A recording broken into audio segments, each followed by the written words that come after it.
Hi, I'm Dr. DeHondt. I'm one of the veterinary surgeons here at DePore Veterinary Hospital.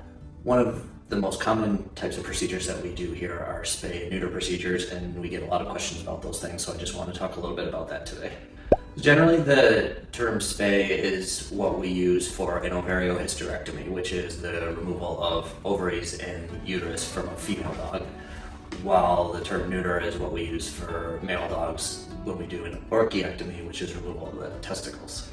The recommendations for the age for spays and neuters have actually been gradually changing a little bit as we've developed new information and more studies have been done. And so generally for smaller dogs, there hasn't really been much of a change, and we still recommend spay or neuter sometime after 6 months or around the 6-month age mark after they've had all their vaccines and we've done their pre-anesthetic blood work and make sure that everything looks good.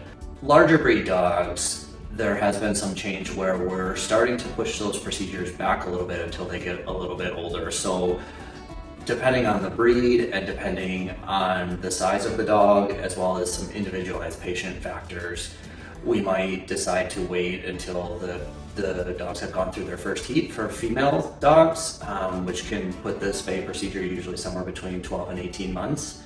Or we might decide for male dogs to push it back to somewhere after a year, in the range of like 1 to 2 years. And it's less of a sort of set thing for male dogs because they are not going to have a heat cycle. So it's more of just what works best for timing for you as the client.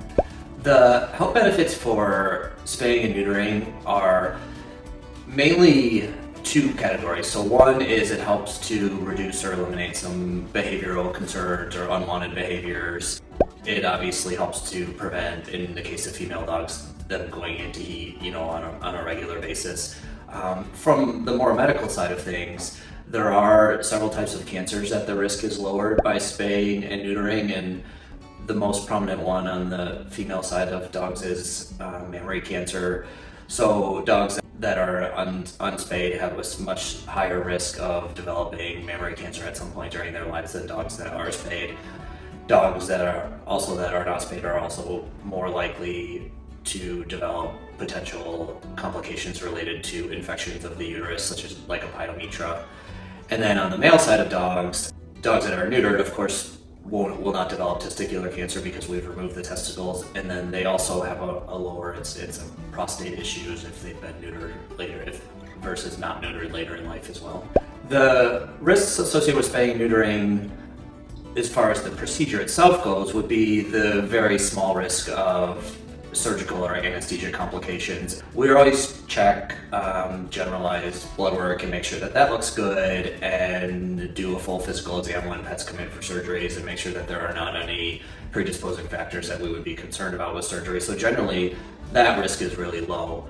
The other risk that you do have to consider relates more to the timing of when we're doing spays and neuters, especially for larger breed dogs.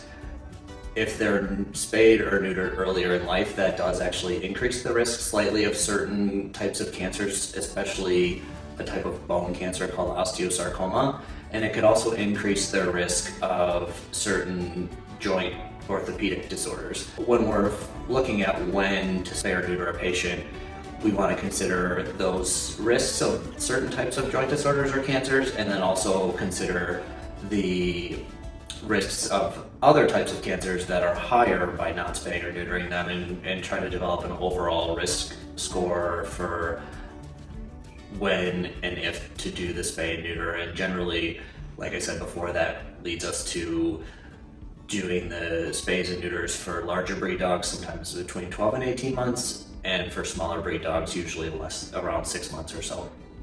Generally on the day of surgery, we have our patients drop off between 7:30 and 8. And then when they come in, either the doctor or the technician will go over the procedure with you, check about any questions, make sure we have good contact information, and get your pet all checked in. And then we'll do a full physical exam to make sure that they're healthy that day for surgery. If they've had blood work done and it's all normal, then we're all set with that. And if not, then we can do the blood work the day of surgery. Then your pet will generally stay for most of the day for their spay or neuter surgery. So we will keep them here, do the surgery during the day, and the doctor will call you when the surgery is all done and they're awake from anesthesia, just to let you know that the surgery went really well, they did great, and they're awake. Then we like to keep them here for a while afterwards to make sure that they're recovering well, and make sure that their pain is well controlled and they're not too groggy when they go home. So we usually send most of our surgeries home sometime between the 3 and 5 period in the afternoon. The actual surgery procedure itself is generally pretty quick, somewhere between 15 and 45 minutes or so overall. And then at that point, they recover from anesthesia and the doctor will call you and let you know that the surgery's done and that everything went well. And then we let them rest and recover with us until usually between 3 and 5 in the afternoon. After your dog goes home from the surgery, the biggest things for you to watch out for are 2 things. One is making sure that they're not able to lick or chew at their incision. So we are going to send home some type of device to help prevent that. Usually that involves a cone, and we do have, thankfully, softer, more fabric cones that are a little bit more comfortable for pets and a little bit easier to use. Sometimes in addition to the cone, we will also send home a surgery suit or a onesie for small dogs, and that can help prevent access to the incision as well.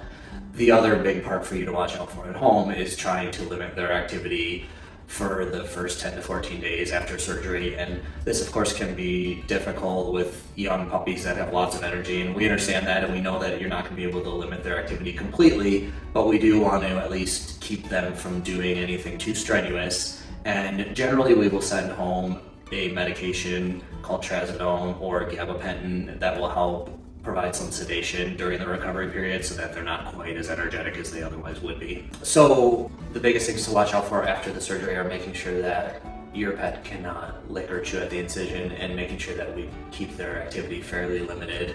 In addition, as far as the recovery period goes, we will send home usually a pain medication, anti-inflammatory, to help, keep them comfortable and keep their healing process going along well. Generally, we don't really see much change in behavior with spay and neuter in the long term.